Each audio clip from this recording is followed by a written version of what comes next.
Today we're going to be covering all S-rank bond rings that have unique skills attached to them, and then list the top 3s that have great potential.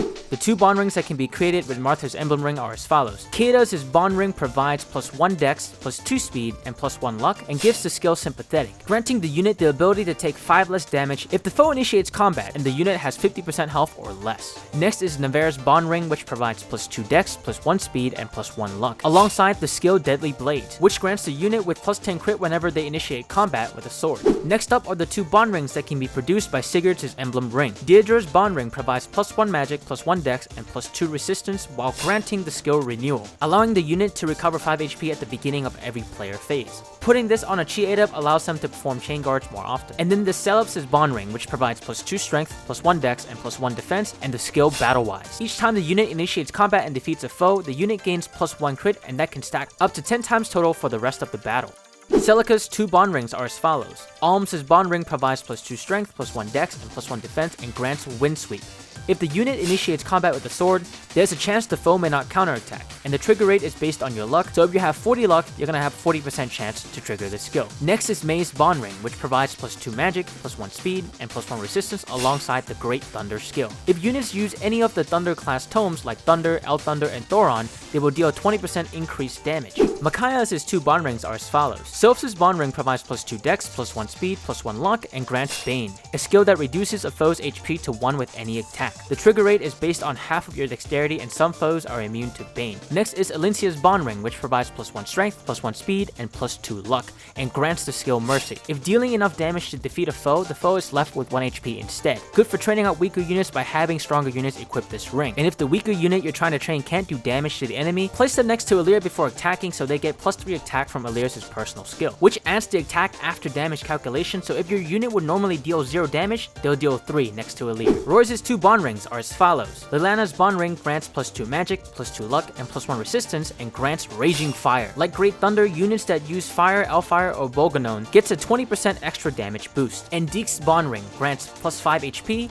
+1 strength, and +1 dex, and the skill Strong Arm, which grants +20 hit when the unit is equipped with a smash weapon. Leif's 2 bond rings are as follows. Finn's bond ring provides +1 strength, +1 dex, and +2 speed, and grants Miracle, allowing the equipped unit to avoid any lethal attacks based on their luck stat up to 50%. So if you have 25 luck as a stat, you'll have 25% chance to activate Miracle. And Olwen's bond ring provides +1 magic, +2 speed, and +1 luck, and the amazing skill Dire Thunder. If a unit with this skill triggers an attack with a Thunder Tome, they'll always attack twice. This only works with the Thunder Tome, not El Thunder or Thoron. Considering that Thunder can be refined and attack at 3 range, but has a big speed penalty, this is amazing. Lucina's 2 bond rings are as follows. Chrom's bond ring provides +5 HP, +1 dex, and +1 speed, and the skill Rightful Ruler. This skill adds a 5% trigger rate for all skills with trigger rates. And Lissa's bond ring provides +1 magic, +2 luck, and +1 resistance, and grants Healtouch, which grants an additional 5 HP to any units being healed by the unit equipped with this bond ring. Lynn's 2 bond rings are as follows. Eliwood's bond ring provides +1 strength, +1 dex, +2 luck, and the skill Drawback, allowing the unit to pull back an adjacent ally and itself 1 space in the opposite direction of the adjacent ally. And Nino's bond ring, which provides +1 magic, +2 speed, and 1 resistance, and grants Giga Excalibur. Units wielding the tome Excalibur will get a 20% damage boost. Ike's 2 bond rings are as follows. Soren's bond ring grants +1 magic, +2 dex, and +1 resistance, and the skill Wind Adept. If unit initiates combat with the Wind Tome equipped, the unit may attack twice. The trigger rate is based on your dex stats, so if you have 25 dex, you'll have a 25% chance of activating the skill. Do note this only works with Wind and not Elwind or Excalibur. And Mia's bond ring, which provides +1 dex, +2 speed, and +1 luck, and the ability Shove, allowing you to push an adjacent unit with less build 1 space away. Byleth is the exception to the established rules because that emblem ring has 3 bond rings with unique skills.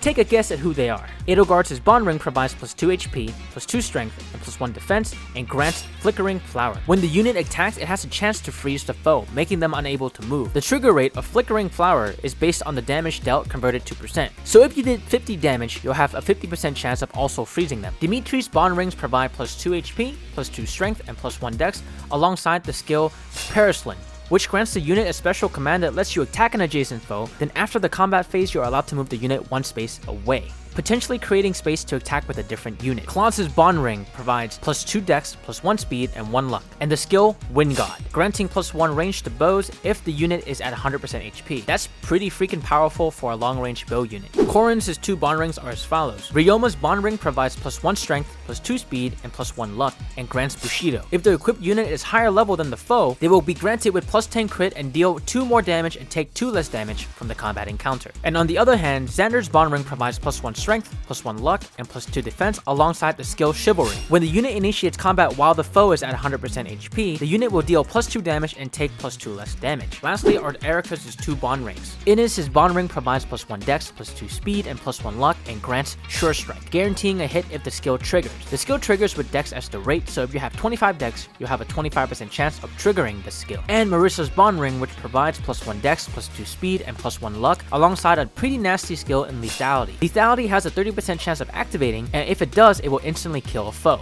That's really good. Do note that not all foes can be hit with lethality, so keep that in mind. There are also special Fire Emblem Heroes Bond Rings that you can download from outside the game, and this do not require bond fragments at all. And not only that, but you get them very early on. For more information on how to get these rings, check out the annotated video on the top right of the screen right now, or in the description below. These Fire Emblem Hero Bond Rings are as follows. Alphonse's Bond Ring provides +2 HP, +2 strength, and +1 defense and spur attack, granting +2 attack to all adjacent allies.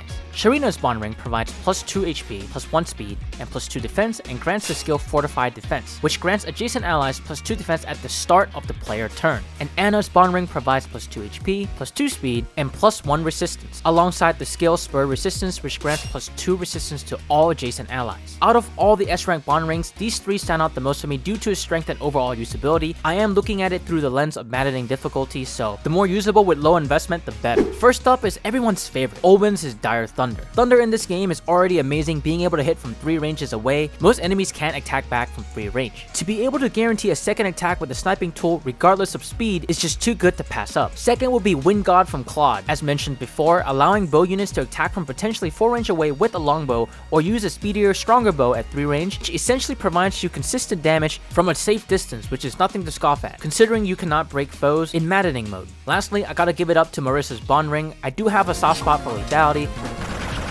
especially at a high static trigger rate of 30%. That's 1 in every 3 attack. While it doesn't work on every foe, the chance to one-hit KO in higher difficulties is amazing. Which S-rank Bond Ring skills seem the most powerful to you? Let us know in the comments below, and if you found this video helpful, give this video a like and consider subscribing for more Fire Emblem Engage content. Thanks. While Bond Rings can give powerful skills, a less RNG way to power up your units would be through augmenting engaged weapons. Learn how you can do that and more by clicking on this video on screen right now. My name is Versana, and I'll see you in the next video.